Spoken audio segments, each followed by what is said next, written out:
Hello everyone. सो आज यहाँ पे हम लोग देखने वाले हैं डेनिस और फ्रांसीसी। ये दो पार्ट छूट गया था, मतलब बहुत ही छोटा एक शॉर्ट वीडियो होने वाला है।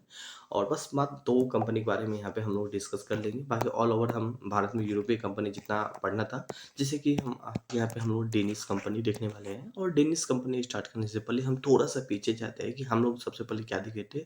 पुर्तगाल कंपनी को देखे थे। फिर पुर्तगाल कंपनी भारत में राज करती है और एक एक करके पूरे भारत पे कब्जा करने की कोशिश करते हैं। फिर इसके बाद कौन आती है, आ, डेनिस कंपनी आती, जो कि उन्हें इतना सफलता नहीं मिलती, फिर वो रिटर्न चली जाती है। ठीक है। फिर इसके बाद कौन आती है, ईस्ट इंडिया कंपनी आती है और ये काफ़ी ज़्यादा पूरे भारत पे राज करने की कोशिश करते हैं। और उसके जैसे ही कि अब ये काफ़ी ज़्यादा राज करते हैं पूरे भारत पे, तो उन्हीं के साथ कौन आती है, डेनिस आती है। ठीक है। डेनिस कहाँ पे है, तो डेनमार्क के निवासी थे यहाँ पे। ठीक है। और वो भी भारत आते हैं। और वो भी भारत क्यों आते हैं, बस सिंपल ये उद्देश्य होता है।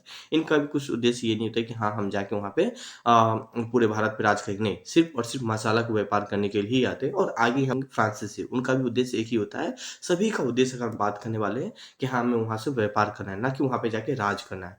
तो खैर हम थोड़ा सा देखने वाले हैं डेनिस के बारे में। डेनिस को कुछ ज़्यादा सफलता नहीं मिलती। सबसे ज़्यादा अगर आप अपने एग्जाम के लिए हाईलाइट करेंगे तो दो टॉपिक को सबसे ज़्यादा हाईलाइट करेंगे, एक तो पुर्तगाल को और एक ईस्ट इंडिया कंपनी को। ठीक है।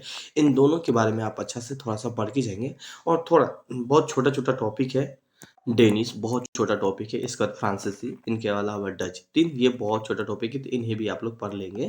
ठीक है। थोड़ा सा इनके बारे में देखिए। यह लोग, ठीक है, डेनमार्क के निवासी थे, जैसे कि हम आप लोग को ही बता दी। थोड़ा सा मैप के अगर माध्यम से दिखाने की कोशिश करें तो यहाँ पे आप देख सकते हैं, ये है डेनमार्क इस वाले पार्ट को। ठीक है। ये है अपना प्यारा सा भारत और ये आप देख सकते हैं उत्तरी अमेरिका, दक्षिणी अमेरिका, अफ्रीका, और ये है यहाँ पे डेनमार्क, यूरोप का पार्ट है यहाँ पे। ठीक है। नाउ डेनमार्क कहाँ पे है, तो यूरोप पे है। नाउ यूरोप कॉन्टिनेंट में थोड़ा-सा अगर और कुछ यहाँ पे देखें, डेनमार्क की जो राजधानी था कहाँ पे था, तो कोपेनहेगन में था यहाँ पे। और यह कंपनी 1616 में भारत आई थी। कब आई थी, 1616 में। इससे पहले तो ईस्ट इंडिया कंपनी आ चुकी थी और अपना फैक्ट्री भी लगा चुकी थी। और फैक्ट्री लगाने के साथ-साथ में नया दिमाग, नया टेक्नोलॉजी के बारे में सोचने भी लगी थी यहाँ पे। ठीक है, 1616 तक। नाउ आगे और थोड़ा-सा कुछ यहाँ पे इनके बारे में देखने की कोशिश करें। यह कंपनी अपनी फैक्ट्री तमिलनाडु के अ, कोटावुर में 1620 में खोली थी। मतलब 1616 में आई तो थी, मगर पहली फैक्ट्री 1620 में खोली थी। कहाँ पे, तमिलनाडु के में खोली थी 1620 में। दूसरी फैक्ट्री कहाँ पे खोली थी, तो ये 1672 में बंगाल के सीरमपुर में खोली थी। नौ पहला और दूसरा, इस दोनों के बारे में आपको हाईलाइट करने काफ़ी ज़्यादा एक महत्वपूर्ण पूछ लिया जाता है। ठीक है।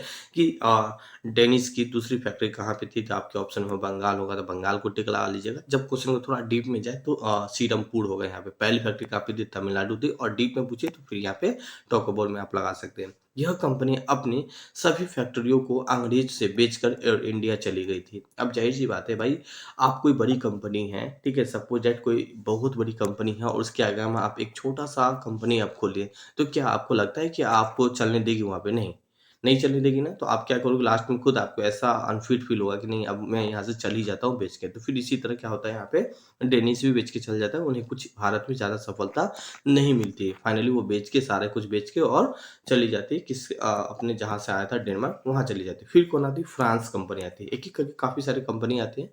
ठीक है। फ्रांस से फिर आते हैं। ठीक है।